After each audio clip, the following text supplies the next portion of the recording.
আসসালামু আলাইকুম। প্রধানস একাডেমির নতুন একটি ভিডিওতে তোমাদের সকলকে জানাই স্বাগতম। আজকের ভিডিওতে গুরুত্বপূর্ণ সাধারণ জ্ঞান বাংলাদেশ ও আন্তর্জাতিক বিষয় নিয়ে আমরা আলোচনা করব। তোমাদের যাদের বাংলাদেশ বিমান বাহিনীর সাধারণ জ্ঞান রয়েছে তারা ইনশাল্লাহ এখানে যে কোশ্চেনগুলো নিয়ে আলোচনা করব এখান থেকে অনেকগুলো কোশ্চেনই কমন পেয়ে যাবা। আজকে আমরা বিশাল বড় একটি ভিডিও নিয়ে তোমাদের সামনে হাজির হয়েছি। প্লাস 100+ কোশ্চেন নিয়ে আমরা আলোচনা করব। তুমি বাংলাদেশের যে কোনো চাকরি পরীক্ষায় যাও না কেন, আন্তর্জাতিক এই বিষয়গুলো জানা থাকলে আমি মনে করি তুমি তোমার পরীক্ষায় কমন পেয়ে যাবা। তো চলো আমরা ধাপে ধাপে কোশ্চেনগুলো নিয়ে আলোচনা করি। তার আগে বলে নিচ্ছি, আমাদের প্রধানস একাডেমির আপডেট সাজেশন যাদের প্রয়োজন, ভিডিও ডেসক্রিপশনে আমাদের হোয়াটসঅ্যাপ নাম্বার দেওয়া আছে, সেখান থেকে আমাদের সাথে যোগাযোগ করতে পারো। আমাদের প্রথম প্রশ্নটি হচ্ছে, বাংলাদেশের রাষ্ট্রীয় প্রতীকের ডিজাইনারকে? এটার উত্তর হচ্ছে শিল্পী কামরুল হাসান। অনেকগুলো কোশ্চেন তোমার পরিচিত মনে হতে পারে, বাট এই কোশ্চেনগুলো কিন্তু খুবই গুরুত্বপূর্ণ এবং সবগুলা কোশ্চেন তুমি খাতায় নোট করে ফেলো। তারপর আমাদের দ্বিতীয় প্রশ্নটি হচ্ছে, বাংলাদেশের সাংবিধানিক নাম কি? এটার উত্তর হচ্ছে গণপ্রজাতন্ত্রী বাংলাদেশ। আমাদের তারপরের প্রশ্নটি হচ্ছে, বাংলাদেশের মুক্তিযুদ্ধ বীর প্রতীক খেতাবপ্রাপ্ত একমাত্র বিদেশি নাগরিককে? উত্তর হচ্ছে উইলিয়াম এস এডারল্যান্ড। আমাদের পরের প্রশ্নটি হচ্ছে, জাতিসংঘ শান্তিরক্ষা মিশন কত সালে নোবেল পায়? এটার উত্তর হচ্ছে 1988 সালে। পৃথিবীর বৃহত্তম দ্বীপ কোনটি? পৃথিবীর বৃহত্তম দ্বীপ হচ্ছে গ্রিনল্যান্ড। এই কোশ্চেনগুলো অবশ্যই তোমরা খাতায় সাথে সাথে নোট করে ফেলো কিন্তু। পরের প্রশ্নটি হচ্ছে, স্বাধীন বাংলা বেতার কেন্দ্র প্রথম কোথায় স্থাপিত হয়েছিল? এটার উত্তর হচ্ছে কালুঘাট, চট্টগ্রাম। আমাদের পরের প্রশ্নটি হচ্ছে, স্বাধীন বাংলা বেতার কেন্দ্রে থেকে চরম পাঠ করেন কে? চরমপত্র পাঠ করতেন হচ্ছে, আমরা স্ক্রিনে দেখতে পাচ্ছি, এম.আর. আখতার মুকুল। পরের প্রশ্নটি হচ্ছে, দ্বিতীয় বিশ্বযুদ্ধ কবে শুরু হয়? দ্বিতীয় বিশ্বযুদ্ধ শুরু হয় 1939 সালে। অঞ্চক এর জনক কে? এর উত্তর হচ্ছে জন শেপার্ড ব্যারন। আমাদের পরের প্রশ্নটি হচ্ছে, দক্ষিণ সুদান স্বাধীন হয় কত সালে? এটার উত্তর হচ্ছে 2011 সালে। জাপানের বৃহত্তম দ্বীপ এর নাম কি? জাপানের বৃহত্তম দ্বীপের নাম হচ্ছে হনশু। পরের প্রশ্ন হচ্ছে, দ্বীপদেশ ব্রুনাই এর রাজধানীর নাম কি? দ্বীপদেশ ব্রুনাই এর রাজধানীর নাম হচ্ছে শেরি বেগাওয়ান। আমাদের এর পরের প্রশ্নটি হচ্ছে, জাতিসংঘের প্রতিষ্ঠিত হয় কবে? আমাদের পরের প্রশ্নটি হচ্ছে, জাতিসংঘ প্রতিষ্ঠিত হয় কবে? এটার উত্তর হচ্ছে 1945 সালে। আরও পড়ুন, আমাদের নিচে আরও কিছু কোশ্চেন নিয়ে আলোচনা করা হয়েছে। কনসার্ট ফর বাংলাদেশ এর প্রধান শিল্পী কে? এটার উত্তর হচ্ছে জর্জ হ্যারিসন। চিরশক্তির শহর বলা হয় কোন শহরকে? চিরশক্তির শহর বলা হয় রোম শহরকে। এপিজে আব্দুল কালাম মারা যান কত সালে? এপিজে আব্দুল কালাম মারা যায় 2015 সালে। 76-এর মন্বন্তর হয় বাংলায় কত সালে? 1176 সালে। গণপ্রজাতন্ত্রী বাংলাদেশের সংবিধানে মোট কতটি তফসির আছে? উত্তর হচ্ছে 7টি। সুয়েজ খাল জাতীয়করণ হয় কত সালে? এটার উত্তর হচ্ছে 1956 সালে। বাংলাদেশে কোন ভূমিরূপটি দেখা যায়? এটার উত্তর হচ্ছে মালভূমি। পরের প্রশ্ন হচ্ছে, বিবিসি বাংলা যাত্রা শুরু করে কত সালে? এটার উত্তর হচ্ছে 1941 সালে। বাংলাদেশ কোন জেলাকে প্রকৃতির রানী বলা হয়? বাংলাদেশের খাগড়াছড়ি জেলাকে প্রকৃতির রানী বলা হয়। ঢাকা বিশ্ববিদ্যালয় প্রতিষ্ঠিত হয় কত সালে? 1921 সালে। সেপ্টেম্বর অন যশোর রোড কবিতাটির রচয়িতা কে? এটার উত্তর হচ্ছে এলেন গিন্সবার্গ। আমাদের এরপরের প্রশ্ন হচ্ছে, সাঙ্গু ভ্যালি কোথায়? এটার অ্যান্সার হচ্ছে চট্টগ্রাম। আমরা এরপরের প্রশ্নে চলে যাই। মাইনমুখী বেলি কোন জেলায়? মাইনমুখী বেলি হচ্ছে রাঙ্গামাটি জেলায়। কাপ্তাই লেকে প্লাবিত উপত্যকার নাম কি? উত্তর হচ্ছে বেঙ্গি বেলি। আমাদের পরের প্রশ্নটি আমরা স্ক্রিনে দেখতে পাচ্ছি, রাঙ্গামাটি সাদ বলা হয় কোন জায়গাকে? রাঙ্গামাটির সাদ বলা হয় সাজেক বেলিকে। পাহাড়ি কন্যা বলা হয় বাংলাদেশের কোন জেলাকে? এটার উত্তর হচ্ছে বান্দরবন জেলাকে। 1971 সালে মুক্তিযুদ্ধের সময় জাতিসংঘের মহাসচিব কে ছিলেন? এটার উত্তর হচ্ছে ইউ থান্ড। আমাদের পরের প্রশ্নটি হচ্ছে, বাংলাদেশের মুক্তিযুদ্ধের সময় আমেরিকা প্রেসিডেন্ট কে ছিলেন? এটার অ্যান্সার হচ্ছে রিচার্ড নিক্সন। এই কোশ্চেনগুলো কিন্তু সবগুলোই গুরুত্বপূর্ণ। এর আগে আমরা আরও অনেকগুলো কোশ্চেন নিয়ে আলোচনা করেছি, সেগুলো তোমরা দেখে নিও। তো আমরা এরপর পরের প্রশ্নে চলে যাই। পরের প্রশ্ন হচ্ছে, বাংলাদেশের মুক্তিযুদ্ধে নিহত মাদার মারিও বেরেঞ্জি কোন দেশের নাগরিক ছিলেন? এটার উত্তর হচ্ছে ইতালির নাগরিক ছিলেন তিনি। এর পরের প্রশ্নটি আমরা স্ক্রিনে দেখতে পাচ্ছি, বাংলাদেশের ফুসফুস বলা হয় কাকে? বাংলাদেশের ফুসফুস বলা হয় সুন্দরবনকে।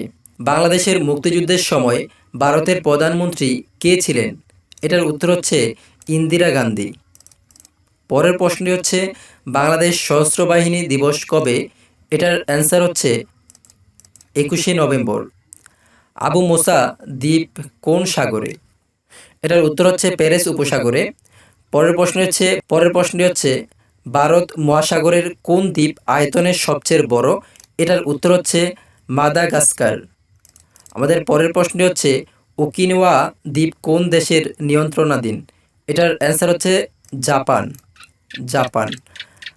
আগুনের দ্বীপ বলা হয় কাকে? আগুনের দ্বীপ বলা হয় আইসল্যান্ডকে। ম্যাপল পাতার দেশ কোন দেশের উপনাম? ম্যাপল পাতার দেশ হচ্ছে কানাডার উপনাম। আমাদের এরপরের প্রশ্নটি হচ্ছে, শিকাগো শহরকে কি বলা হয়? শিকাগো শহরকে বলা হয় বাতাসের শহর। আধুনিক শিক্ষার জনককে? আধুনিক শিক্ষার জনক হচ্ছে সক্রেটিস। আধুনিক শিক্ষার জনককে সক্রেটিস। পরের প্রশ্ন হচ্ছে, বাংলাদেশের প্রথম এভারেস্ট জয়ী নারীর নাম কি?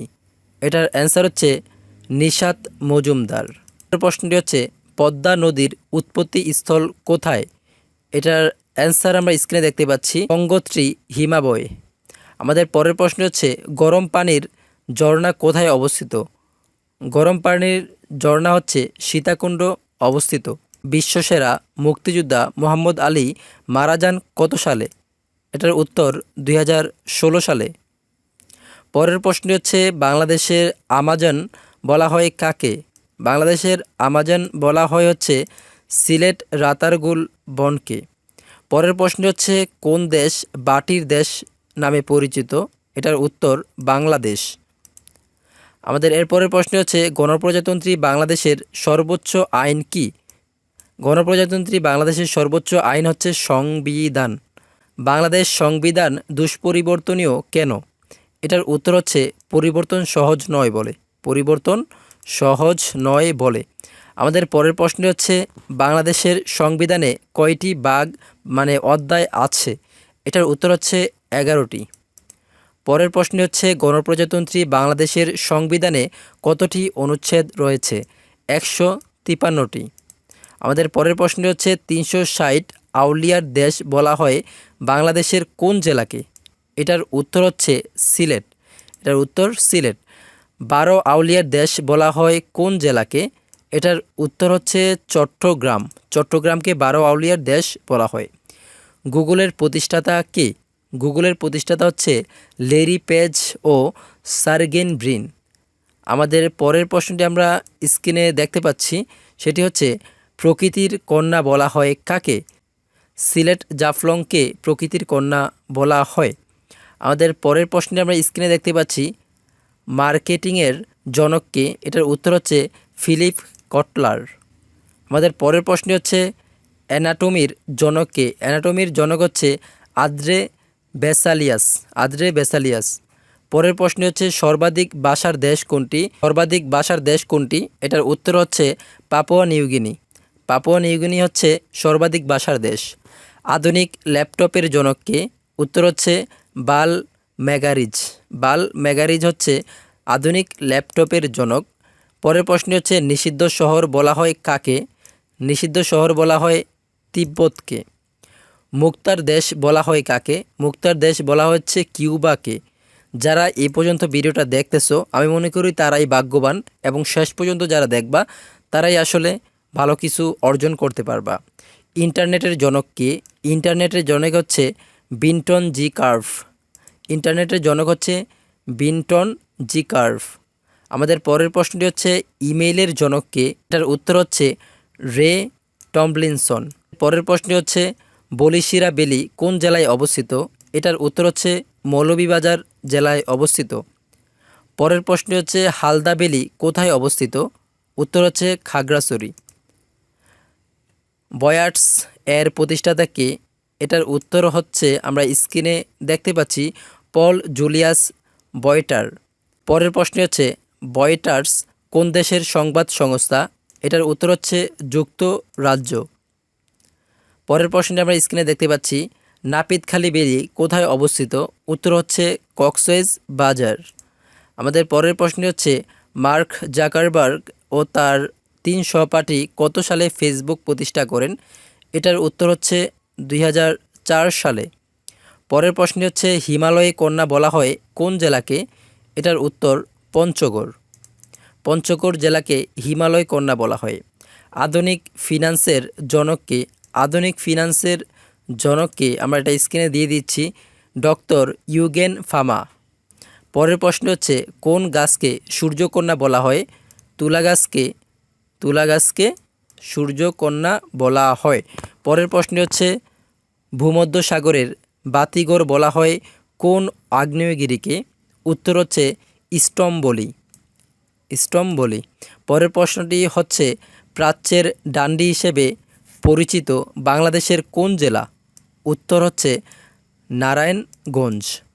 প্রাচ্যের ডান্ডি হিসেবে পরিচিত নারায়ণগঞ্জ। বাংলাদেশের প্রবেশদ্বার বলা হয় কোন জেলাকে? উত্তর হচ্ছে চট্টগ্রামকে বলা হয় বাংলাদেশের প্রবেশদ্বার। বাংলাদেশের শীতল পানির ঝর্ণা কোথায় অবস্থিত?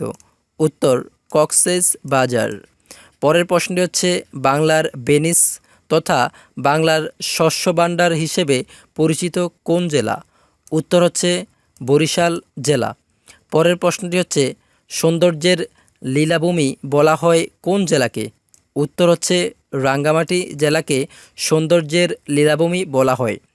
বাংলাদেশের দ্বীপ রানী বলা হয় কোন জেলাকে? এটার উত্তর হচ্ছে ভোলা। আজকের ভিডিওতে আমরা বেশ অনেকগুলো সাধারণ জ্ঞান কোশ্চেন নিয়ে আলোচনা করলাম। তুমি বাংলাদেশ বিমান বাহিনী অথবা যে কোনো চাকরি পরীক্ষায় যাও না কেন, সেখানে যদি সাধারণ জ্ঞান থাকে ইনশাল্লাহ তুমি এখান থেকে অনেকগুলো সাধারণ জ্ঞান কোশ্চেন কমন পেয়ে যাবা। আর পরবর্তী ভিডিও পেতে অবশ্যই আমাদের চ্যানেলটি সাবস্ক্রাইব করে রাখো।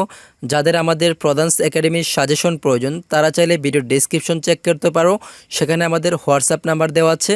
আমাদের সাথে যোগাযোগ করে আমাদের সাজেশনগুলো নিয়ে সেরা প্রস্তুতি নিতে পারো।